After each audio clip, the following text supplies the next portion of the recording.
নমস্কার বন্ধুরা, আমি সোনালী। আপনাদের সবাইকে স্বাগত জানাই জাস্ট রান্না বাই সোনালীর পক্ষ থেকে। আজ আমি চলে এসেছি মাছের একটা দুর্দান্ত রেসিপি নিয়ে। এই রেসিপিটি না ট্রাই করলে আপনারা কখনোই বুঝতে পারবেন না যে এটা খেতে কতটা ভালো। তাহলে আর দেরি না করে তাড়াতাড়ি দেখে নিন এই রেসিপিটি।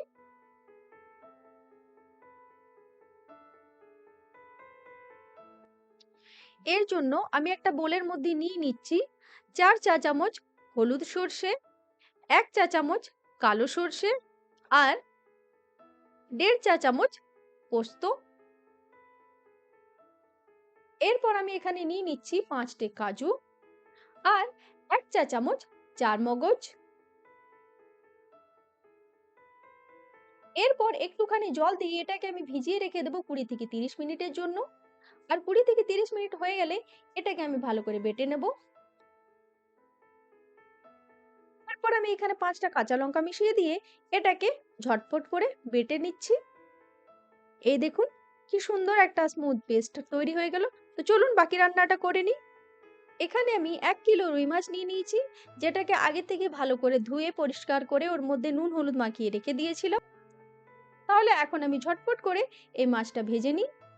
এর জন্য আমি কড়াইয়ে আগের থেকে ভালো করে তেলটা গরম করে নিয়েছি। এরপর আমি একে একে সব মাছগুলো ভালো করে ভেজে নেব।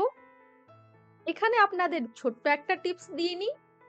আপনারা যখন মাছ ভাজার জন্য তেল গরম করবেন, তখন ওই গরম তেলের মধ্যেই 1 চিমটে নুন আর 1 চিমটে হলুদ ফেলে দেবেন। আমরা যখন মাছ ভাজি অনেক সময় দেখা যায় মাছের তেল আমাদের গায়ে এসে ছিটকে লাগে।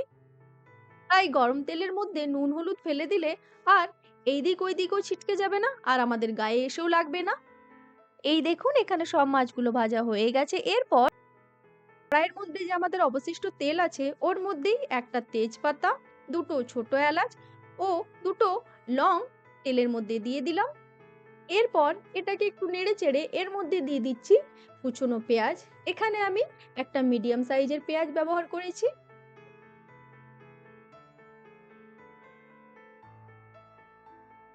আর এই পেঁয়াজটাকে একটু নেড়ে চেড়ে ভালো করে ফ্রাই করে নেব।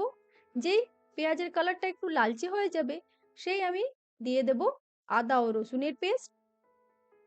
এই আদা রসুনের পেস্টের মধ্যে আমি একটুখানি জল মিক্স করে নিয়েছিলাম, যাতে করে আমি আদা রসুনের পেস্টটাকে ভালো করে কষিয়ে নিতে পারি। আর এই আদা রসুনের পেস্টটা ভালো মতো কষানো হয়ে গেলেই আমি এখানে সব রকমের ড্রাই মশলাগুলো দিয়ে দেব।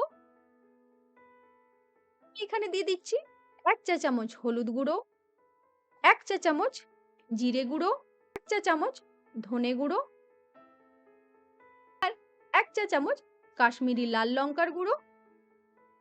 আর তার সাথে দিয়ে দিচ্ছি স্বাদ মতো নুন। আমি এখানে 2 চা চামচ নুন দিয়ে দিয়েছি। আর আমি কিন্তু সবসময় সন্দক নুন ব্যবহার করি। এরপর আমাকে সব ড্রাই মশলাটাকেও ভালো করে কষিয়ে নিতে হবে। আর এই ড্রাই মশলাটা কষানো হয়ে গেলেই আমি এখানে দিয়ে দিচ্ছি ফ্রেশ টমেটো পিউরি। এখানে আমি দুটো মিডিয়াম সাইজের টমেটোকে মিক্সিতে বেটে নিয়েছিলাম।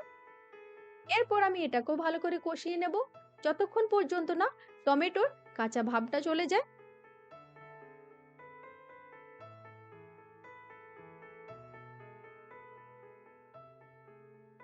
এই দেখুন এখানে টমেটোর কাঁচা ভাবটা চলে গেছে। এরপর এখানে সর্ষে পোস্ত কাজু দিয়ে যে পেস্টটা বানিয়ে রেখেছিলাম ওটা দিয়ে দিলাম। আর এরপর এই মশলাটাকে ভালো করে কষিয়ে নেব। এই মশলাটাকে আমরা ততক্ষণ কষিয়ে নেব যতক্ষণ পর্যন্ত না এই মশলা থেকে তেলটা বেরিয়ে আসছে।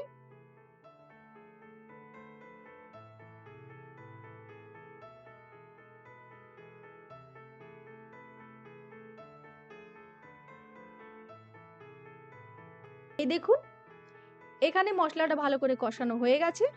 মশলা থেকে কি সুন্দর তেলটা বেরিয়ে এসছে। এরপর আমি এখানে জলটা অ্যাড করে দিচ্ছি। আপনারা জল ততটাই দেবেন যতটা আপনাদের ঝোলের প্রয়োজন। এরপর আমি এই ঝোলটাকে 5 মিনিটের জন্য ভালো করে ফুটতে দেব।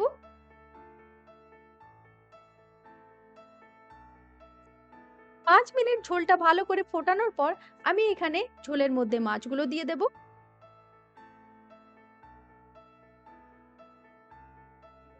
আর এই মাছগুলো দেওয়ার পরে ৩ থেকে ৪ মিনিট আমি আবারও এই ঝোলটাকে ভালো করে ফুটিয়ে নেব।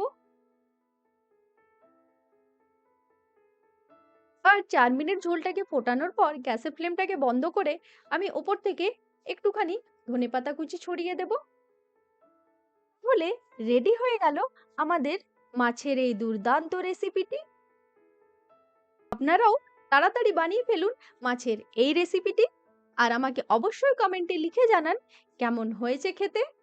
আর আপনাদের যদি এই ভিডিওটি ভালো লেগে থাকে তাহলে অবশ্যই লাইক, শেয়ার অ্যান্ড সাবস্ক্রাইব করবেন। আর হ্যাঁ, পাশে থাকা বেল আইকনটি প্রেস করতে কিন্তু একদম ভুলবেন না।